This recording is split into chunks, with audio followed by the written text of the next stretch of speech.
Recording in questions progress. at the end of the show. If you have any questions during the session today, please use the Q&A option in the Zoom console to ask the question. We will address some of the questions at the end of the session, time permitting.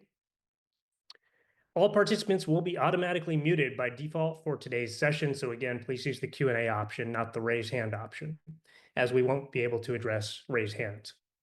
At the end of the session, you'll get an automatic survey sent to your email. It's a short 2 to 3 minute survey, and we greatly appreciate your feedback on it. A recording of this webinar will be available after the show. Registrants will be notified when it's available. We'll get started here.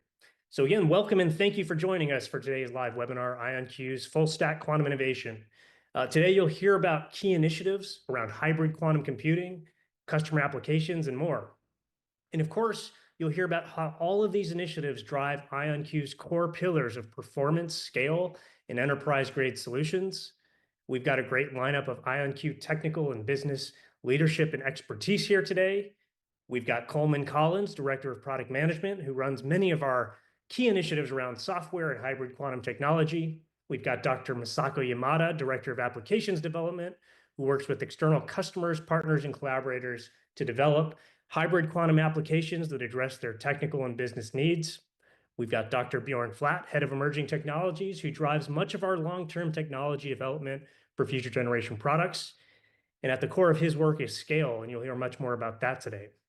You'll also hear from our Chief Marketing Officer, Margaret Arakawa, who leads our marketing, comms, and product marketing functions, and who partners closely with our go-to-market team. So I'm not going to take up your valuable time to read this slide aloud. However, we advise you to please review our website and review similar cautionary notes, especially in advance of making any investment decision in IonQ. And with that, I will pass it over to our Chief Marketing Officer, Margaret Arakawa. Good morning and good afternoon and good evening, everyone. Again, Margaret Arakawa, Chief Marketing Officer for IonQ. I joined the company a little over a year ago, and one of the things that really compelled me to join the company is this mission statement: building the world's best quantum computers to solve the world's most complex and impactful problems. I've been working in technology and classical compute I spent 20 years at Microsoft as well as different companies in high tech. And I found over the years, it does make a difference that you have a mission and a goal and a North Star. And everyone at IonQ is dedicated to make these incredible quantum computers and the networking technologies that we build so that they solve things that will change the lives of people in the world. I'd like to go to this next slide to talk about who have we been working with in the last years. So IonQ was founded on technology that Dr. Chris Monroe had done groundbreaking work on in 1995. We were public in 2021. And since then, you can see this array of customers and partners and ecosystems that have adopted and partnered with IonQ and really jump into quantum computing. I did want to highlight on that first row very exciting news we had recently. We were at Supercompute 24 and we were able to show an incredible demo with NVIDIA to showcase some of the work that you'll hear later that Coleman Collins will talk about as far as how do you think about quantum and classical computing and how do they work together. Working with a partner like NVIDIA was incredible for us to showcase that. The other three logos I wanted to point out: Azure, Amazon Braket, and Google Cloud. We're still the only company in quantum that actually is available on the 3 largest clouds in the world.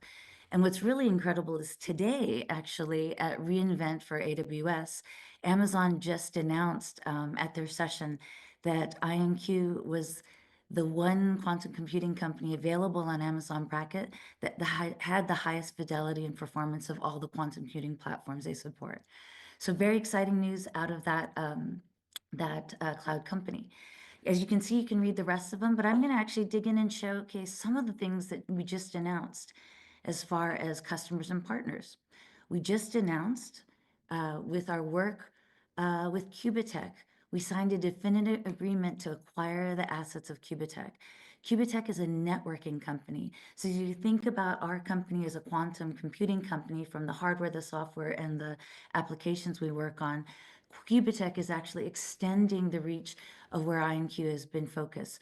So we did announce that we're incredibly excited to bring in Cubitek's commercial operations, their customer base, and their employees to IonQ.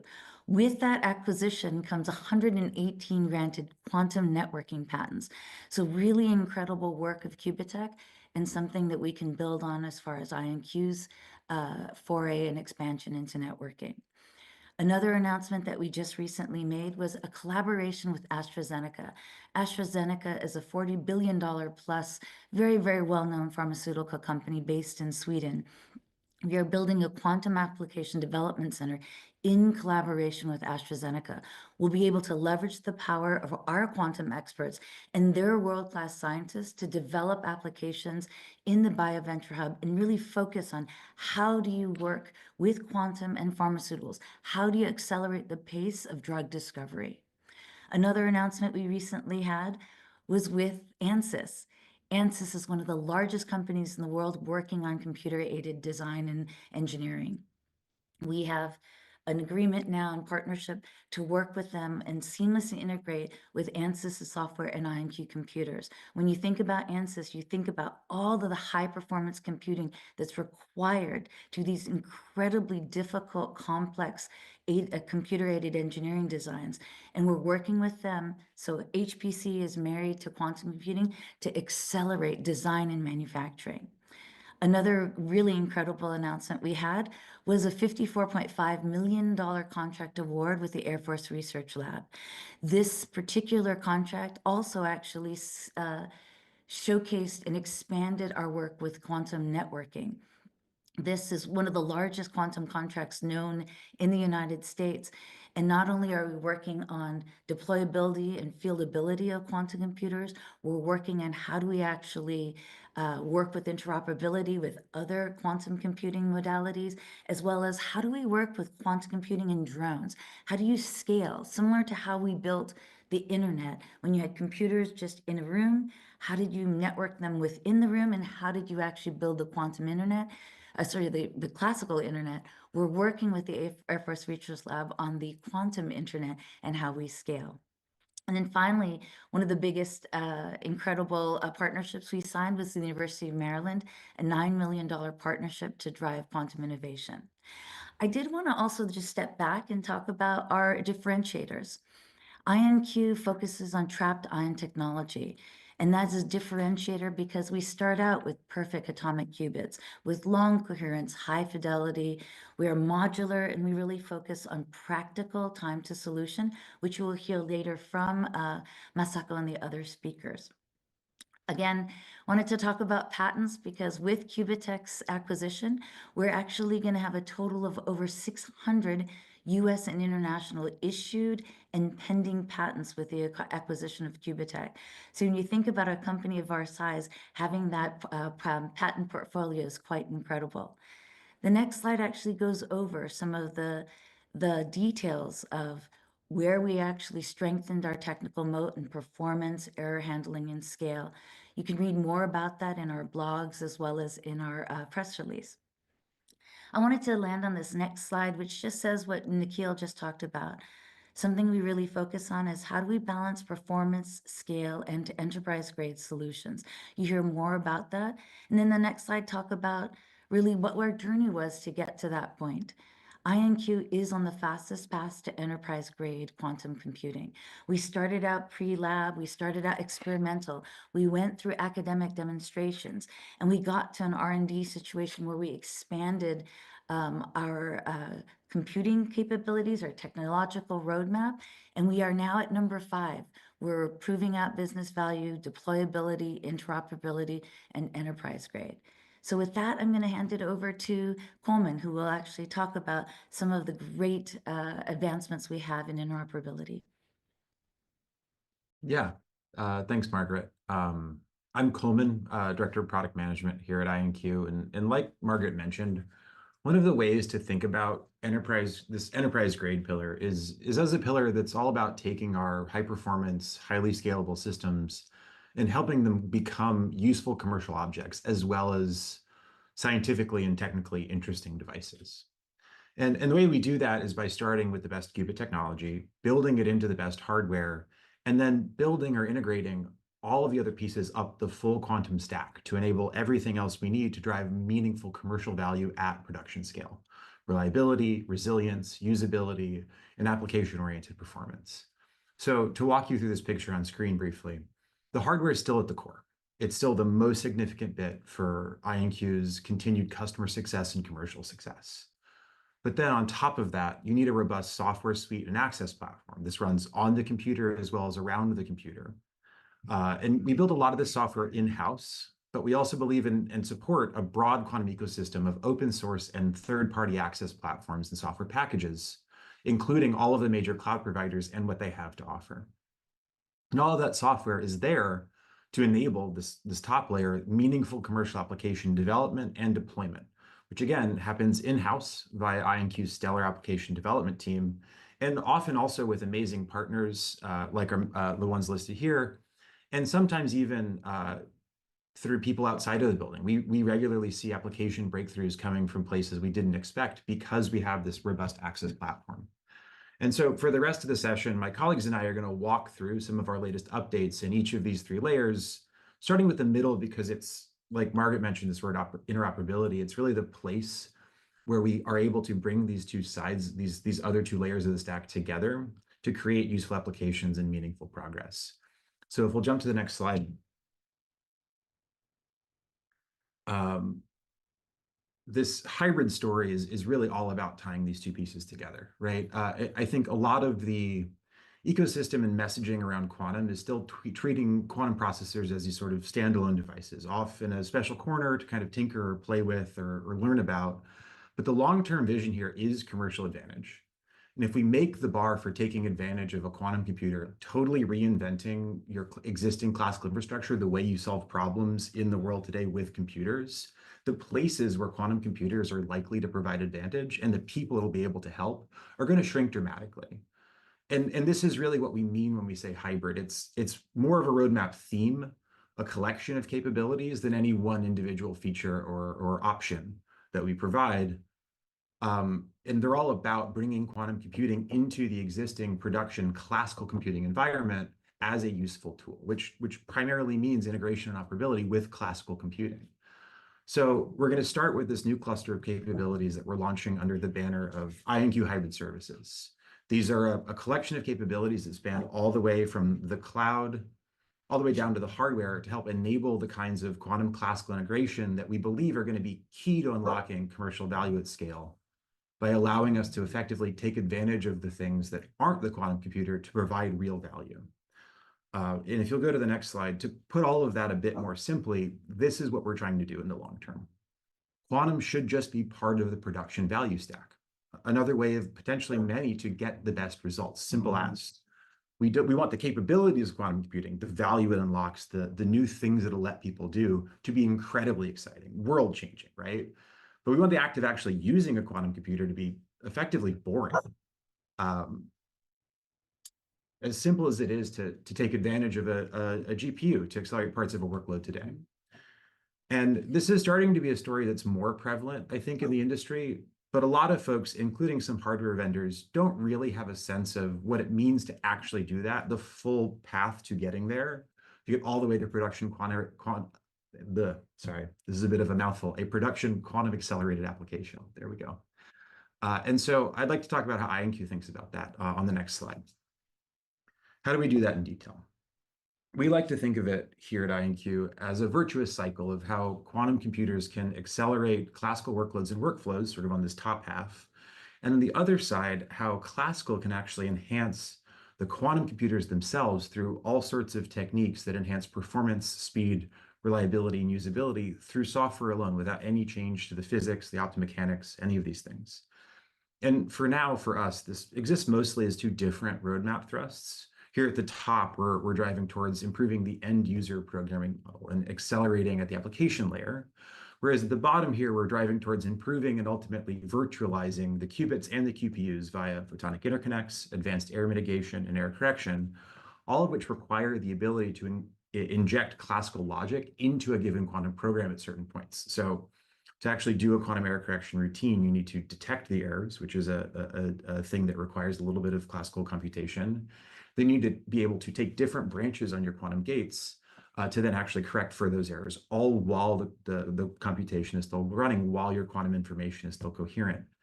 And that requires new capabilities, sort of classical enhancing quantum.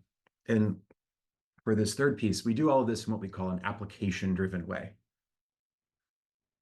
We believe it's necessary to start with the end in mind and enable the researchers of today to help us understand what we need for the production applications of tomorrow.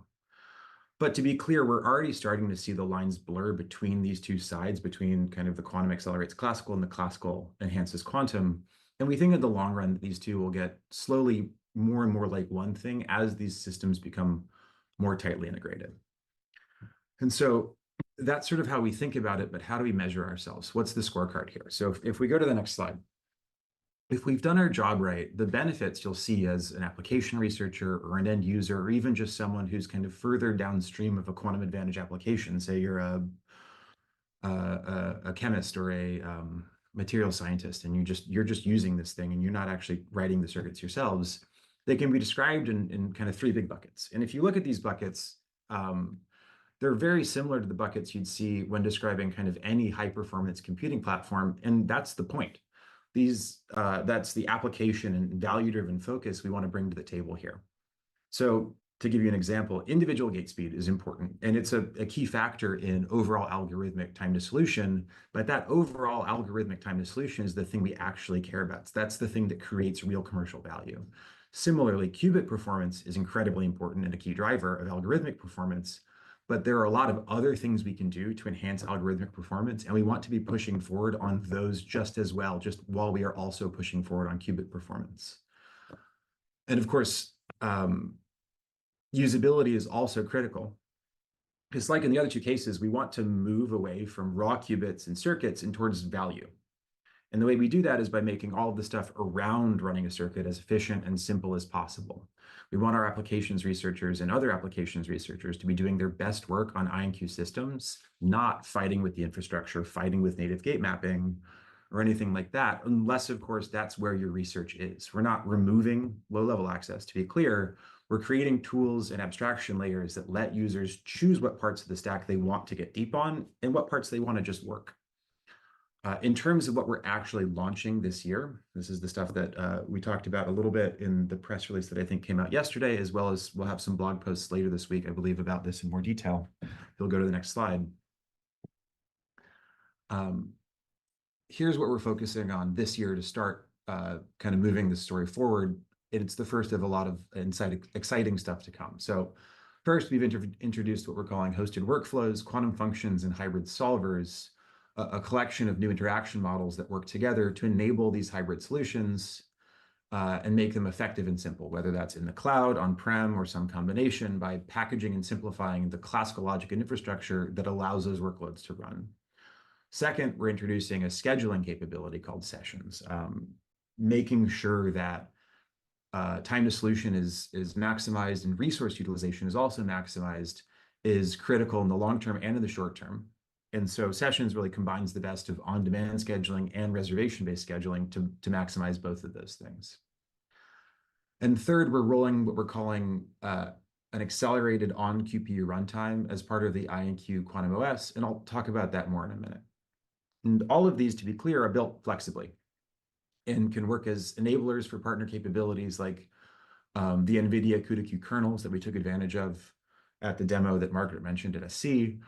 Amazon Brackets hybrid jobs have been actually demoed just this week at reInvent as part of some capabilities that they're working on with Q Control, or Azure Quantum Sessions functionality, or in addition to that, directly through the IonQ Quantum Cloud or via our new IonQ SDK. And to be clear, again, this is really just the beginning. We have a series of additional enhancements planned to the things we just rolled out, as well as additional new features throughout the Forte Enterprise and Tempo timelines to get us to this goal of large commercial advantage applications running in production. I could talk about the kind of individual things that get us there, the bullets on this slide, but I'd rather talk about what this all builds to, which is a world where future developers don't care about physical qubits or physical machines and simply pass application inputs to production applications and get a quantum accelerated result. The value of these capabilities now is that it makes development easier, but in the long term, the value is that anyone who needs this power can leverage it regardless of quantum experience. And there's quite a bit of work to go here, but it all starts with this foundation we're laying right now today, allowing application developers to describe and schedule workloads in a way that creates these packaged portable descriptions of the computational goal, not just the quantum circuit. I mentioned I wanted to dig in a little bit on the IonQ Quantum OS, which is what we're going to do next. So, like I mentioned, one of the places we've been investing heavily in the past year or so is in this major revamp of the IonQ Quantum OS ahead of IonQ Forte Enterprise IonQ Forte moving into on-demand access, and our first Forte Enterprise systems coming online very soon.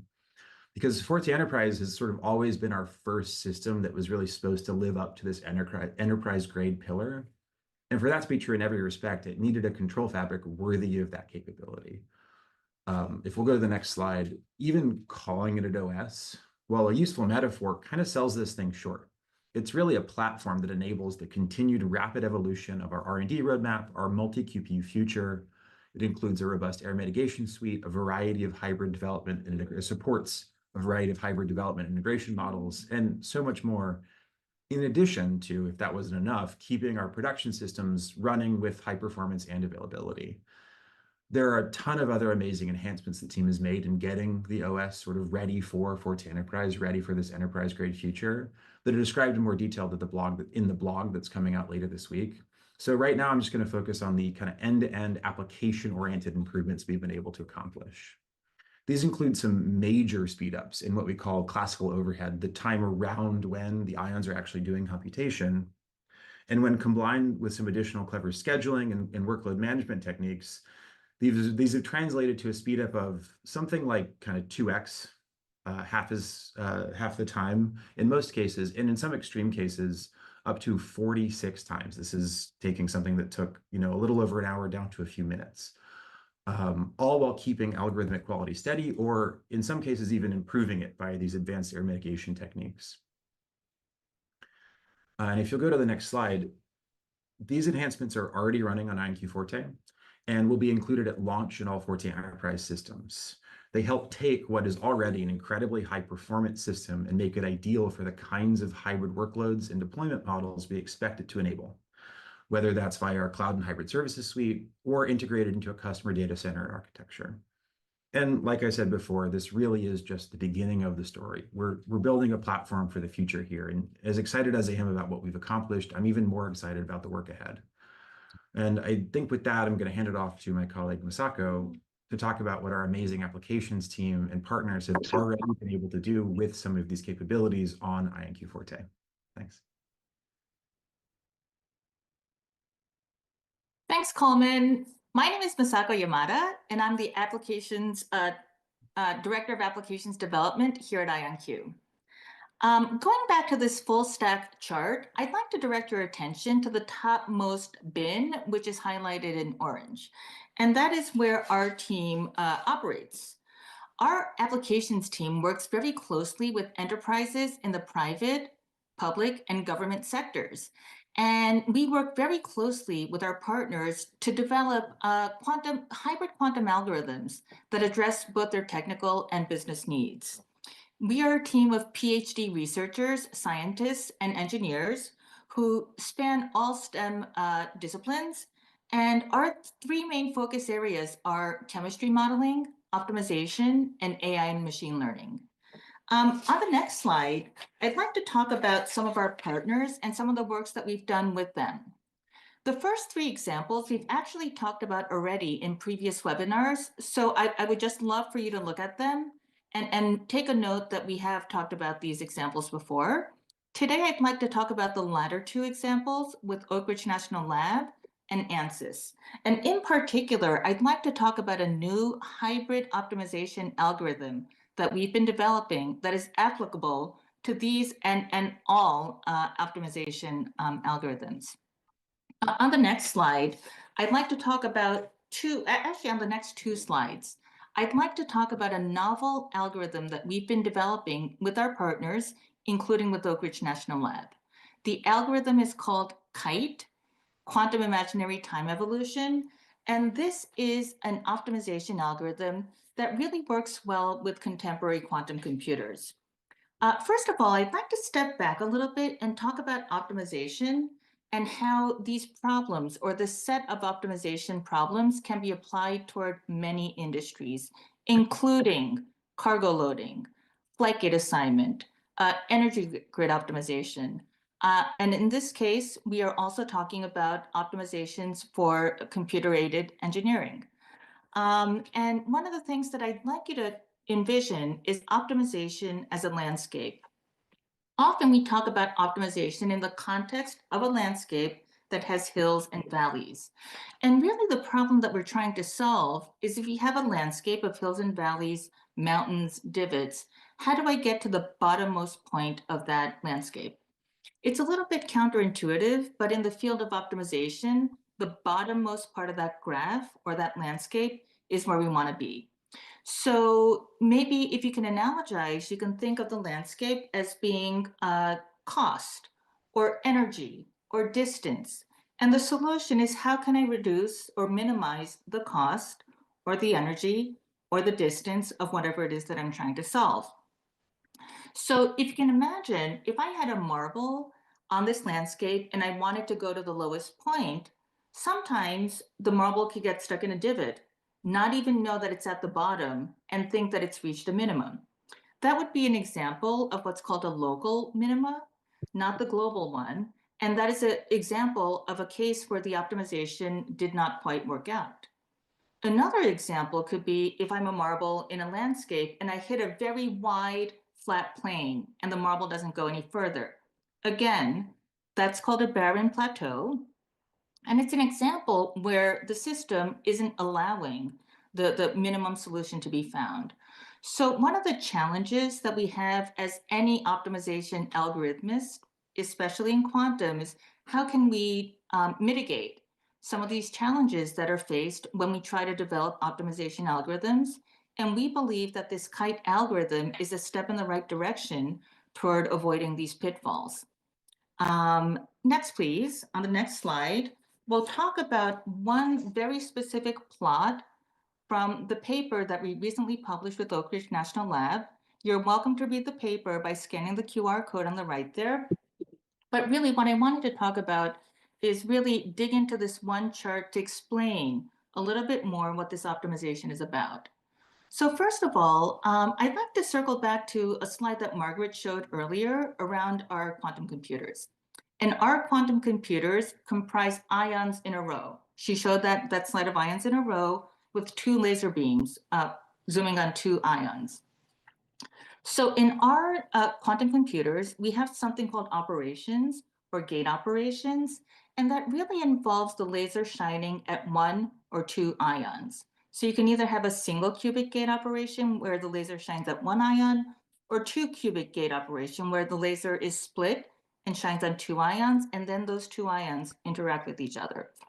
So one of the real hallmarks or one of the advantages around quantum computing is considered to be when those qubits are entangled with each other. So they are interacting with each other. That really leverages the inherent quantumness of the system and enables us to basically capitalize on the strengths of quantum physics to help solve our problems. Another thing that's really important to consider is that as these lasers are addressing these qubits, you really want to try to minimize the number of operations. Why? There's really two reasons. The first is that the shorter the number of gates, the faster the time to solution. But also the shorter the circuit, the more accurate the solution. So really we are motivated by the desire to get to the bottom of that landscape as quickly as possible and in the right well.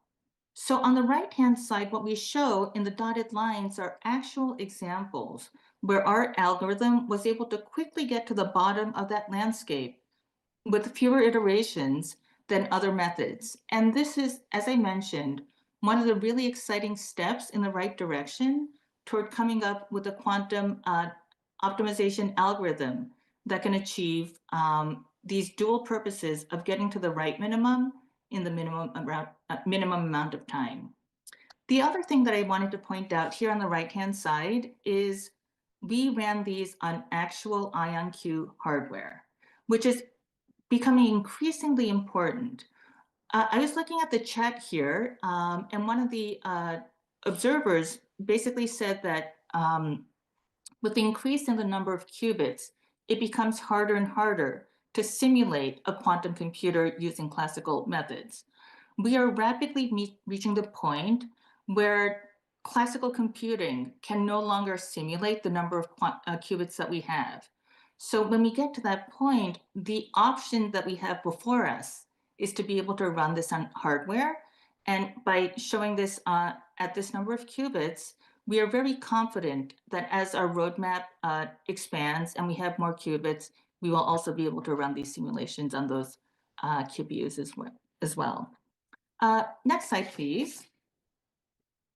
Finally, recapping our pillar areas of chemistry, optimization, and AI/ML, I wanted to show a sort of buffet of the kind of hybrid algorithms that we've been able to develop in partnership with our customers. In particular, I've been here for about 2 years, a little bit more than 2 years, and I've seen some version of this slide, or actually contributed to some version of this slide over the entire 2 years. And I'm really happy to say that this list is growing dramatically. And what I wanted to invite the audience members today is if any of these use cases resonate, or if you don't see your particular use case here, but would like to be part of this growth, please feel free to reach out to us, and we can see if we can do something together in this rapidly growing field. So next, I'd like to hand it off to Bjorn Flott, who's the head of emerging technologies, and he will talk about really the foundational layer of this full stack, which is our hardware. So thanks, Bjorn. Thank you, Masako. My name is Bjorn Flott, and I lead the emerging technologies team here at IonQ. I'd like to take the next couple of minutes, or next few minutes, to talk about connected systems. In connected systems, we have actually several understandings for that. One, we just acquired Qubitekk, a quantum networking company. So connected system is clearly something we think about in the means of quantum communication. But it's also a way for us to scale our systems, to connect our QPUs, our ion traps to each other. And one step is shown on the next slide. It's kind of to come up with a modular architecture for our systems. In an earlier webinar in this past summer, we talked about our compact vacuum packages we're working on, and that we were in the process of completing our UHV assembly chamber for prototype development. In this video on the right-hand side, you see that chamber, which has been completed in our facility in Seattle and is about to go into operation. This chamber allows us to produce hermetically sealed trap packages. These packages will eliminate the need for mechanical pumps, drastically reducing the form factor and the volume of our vacuum systems. By removing mechanical parts, it will also increase the robustness and reliability of our IonQ systems, taking another step towards enterprise-grade capability. On the next slide, we see that we also designed our compact vacuum packages. In the graphic on the right-hand side, you see the comparison of the current package next to a quarter and compared to the first generation vacuum package we used in earlier systems. So that's about a reduction in size of more than an order of magnitude. This reduction in size, weight, leads also to a reduction in power consumption. We do not have to power all these big vacuum pumps required there. Again, as a reminder, vacuum is important for us because our inherently pure qubits on the atomic base need to be isolated from environmental influences, and that's what we do in the trap package, in the vacuum package. Again, having these smaller, more compact packages allows us to accelerate the manufacturability, the installation, and the maintenance of our systems. Another advantage of these packages is shown on the next slide, where we point out that we can actually operate these packages at room temperature. And that is a huge reduction in the operational cost. If you compare that on the right-hand side, superconducting qubits, for example, operate at the tens of millikelvin range. If we can operate these at room temperature for our systems, we do not require cryostats. Again, an additional reduction in cost, size, and weight. Also, we do not need coolants like liquid helium. That again is a step towards sustainability and manufacturability at scale. Overall, this approach for the compact modular systems, together with interconnecting those packages, we have integrated photonics, which we addressed in a blog post about 2 months ago, are significant steps towards our three-pillar technology strategy for delivering performant, scalable, enterprise-grade systems. With this, thank you very much, and back to Margaret. This was sad, lonely, and depressed. This one's a dingbat. Remember, after she has no friends. This one here. Somebody has, there we go. Somebody who's watching TV, some very interesting television show. So this last slide wanted to just wrap up and talk about the summary of what we talked about today. At the core of what IonQ has been doing since the first of our building of our first computers, Harmony, and now Aria, which is our current quantum computer, Forte, which has been available in AWS announced, Forte Enterprise, Tempo, and Future Systems. And as Bjorn just talked about, we have to connect these systems, because a really key part about scaling quantum, as well as classical, to be honest, is connecting. A computer by itself is lonely. It's got no one to talk to, and it has no capability of getting bigger and bigger and stronger and more scalable without it being connected. There's also another notion of networking and connectivity in what we're doing with Qubitech, as far as getting a stack that relies on hardware, software, and applications that then can actually be expanded and used in the more classical term of networking, being able to go across a network. We did talk about our IonQ quantum software. It's an area that we hadn't talked that much about previously, but obviously, as with any computing system, we did need an operating system. We need the SDKs, we need the APIs, we need to be able to allow applications to be running on the stack that is both the hardware and the software. Coleman talked in depth about hybrid services, very much like other areas when we used to talk about how do you get on-premises servers to actually communicate and work with other types of servers, let's say on the cloud. We talked about hybrid, about being on-premise, hybrid, in the cloud. In quantum, we have the same thing. How do we make sure that we're working with classical, working with companies like NVIDIA to make the ability to have quantum and classical work seamlessly together and be optimized to actually work so that any developer can easily use our stack? And then finally, on the very top, computers and software mean nothing if there aren't applications that have real outcomes and real impact. Back to our mission statement. They're very complex problems that Masako talked about, complex problems that can save lives, that can change the world. We have to make sure that we have a robust applications team that's able to actually address some of the largest, most difficult problems with quantum algorithms that they're building. So that is IonQ's full stack quantum innovation. We're very excited about the stack that we have been building over the years, and we have a lot more exciting things to come.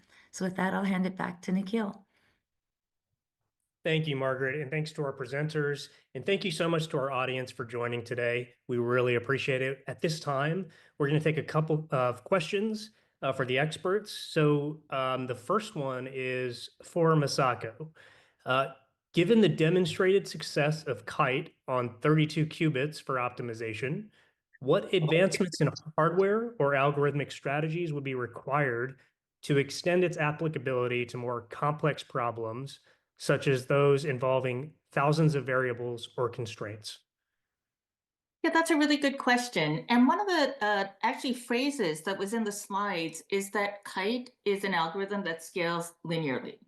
And that's a really important factor here. A lot of existing optimization algorithms, they scale polynomially, maybe even like high factor. And what that means is that if I had a certain number of qubits, the depth of the circuit scales more than linearly. It could be quadratic, it could be higher order. And what that means is that with conventional algorithms that we see for quantum optimization currently, the circuit becomes too deep. And as I mentioned earlier, when the circuit is deep, there's really two drawbacks. One is that it takes too long to get to the time to solution, but the other is that the quality of the solution degrades. So really the promise of this particular algorithm is this linear scaling. And really as the number of qubits increases, the depth only increases linearly. That does not mean that we're out of the woods yet. One of the things that Bjorn had mentioned is that in the future, as we have an increasing number of qubits, they're not going to be just lined in a row infinitely to 1,000, right? So currently we have 35, 36 ions in a row. In the future, we'll have packages that are interconnected. And one of the great benefits of working for a full stack company like ours, where the hardware, the middleware, and the applications are all done in-house, is that we can work with the hardware people to co-develop these algorithms based on our mutual need and mutual understanding. So that is something that we do very closely with our hardware team all the time, which is understanding and even specifying what the next generation hardware should be based on the applications that we believe will be the most promising. So thank you for asking. Thank you so much, Misako. This next and final question is for Coleman. How can I get access to IonQ hybrid services, and what immediate benefits will I see? Oh, I love that question. I love that people are excited. So nearly all of the IonQ Quantum OS changes I talked about are currently running on IonQ Forte in its default production configuration. A few more we're still kind of finalizing testing for and will be rolled out over the next month. So if you have access to IonQ Forte, you already have all of this runtime acceleration available. You'll see speed. And I'll also note, like they, I think, just announced ahead of reInvent, IonQ Forte is now available as an on-demand machine on Amazon Bracket. So really, if you have an AWS account or a credit card, you have access to IonQ Forte. I will note, though, as a caveat, that these speedups are workload dependent. They're most apparent when running a hybrid job with error mitigation. Given that we've seen, like I said, at minimum kind of a 1.5x speed up and often 2 or more x, even despite the fact this is over a workload, similar a workload run on an ARIA system, which does not have these new capabilities because it is missing some of the firmware and control electronics components that it relies on, despite Forte's actual gates being marginally slower.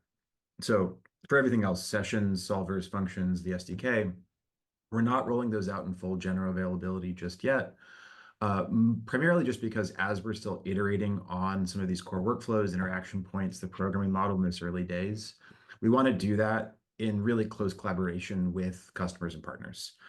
We think it's really important to get that really critical early feedback. And frankly, my team only has so much bandwidth, so we're limiting that pool of access. But anyone who's currently an IonQ partner or customer or wants to be, feel free to reach out. We can get you on that list. We still have, I think, some capacity to bring a few more beta partners on. Just reach out to your existing IonQ contacts or go to the link on screen to start building a relationship with IonQ. All right. Thanks so much, Coleman. Thank you again to our presenters. Thanks so much to our audience. Again, a recording of this session will be available within the next few days, so stay tuned. And to get additional information about what you heard today, or to learn more about how to get started, please visit ionq.com/get-started. You can also scan the QR code on the slide. You'll also get a brief survey after this. We really appreciate you filling it out. It'll take a couple of minutes. And Thanks again for attending. We'll see you next time. Have a great rest of the day. Record. 네, 웨비나가 45분 만에 끝났네요. 그래서 예상했듯이 특별한 얘기는 없었습니다. 그래서 제가 이 웨비나 한다고 주가 뛰고 그러진 않을 거다라고 했는데, 네, 특별한 얘기는 없었는데, 이번 이 웨비나가 중요한 이유가 있죠.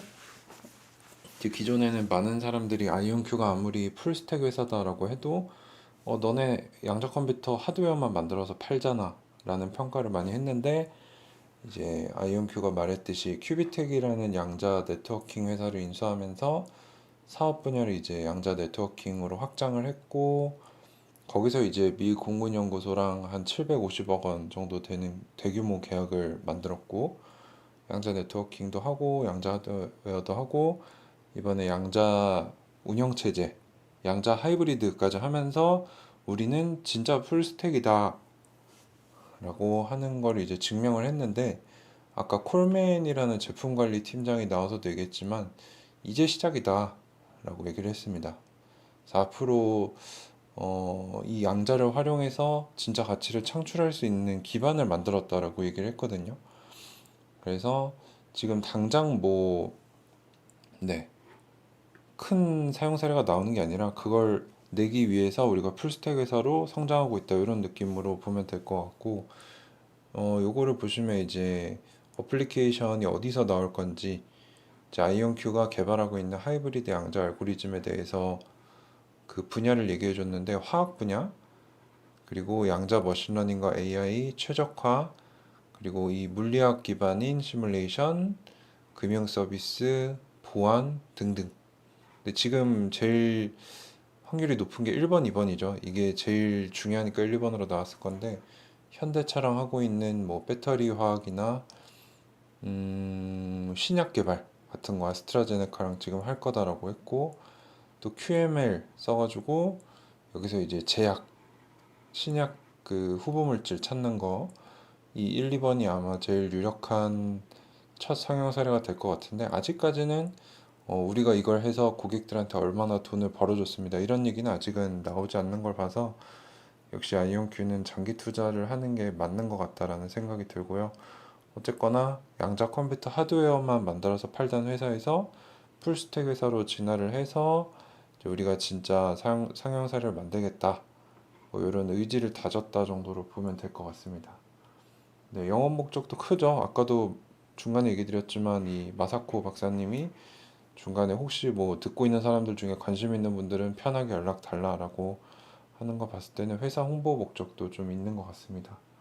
자, 어쨌거나 오늘 굉장히 많은 일이 있었죠. 계엄령 선포도 있고 그게 무효하는 안건이 가결되기도 하고 하면서 저도 이제 잠을 거의 못 자고 왔는데, 저희 그럼 여기서 마무리하고 여러분들 출근하시기까지 몇 시간 안 남으셨지만 푹 주무시고, 네, 마무리하도록 하겠습니다.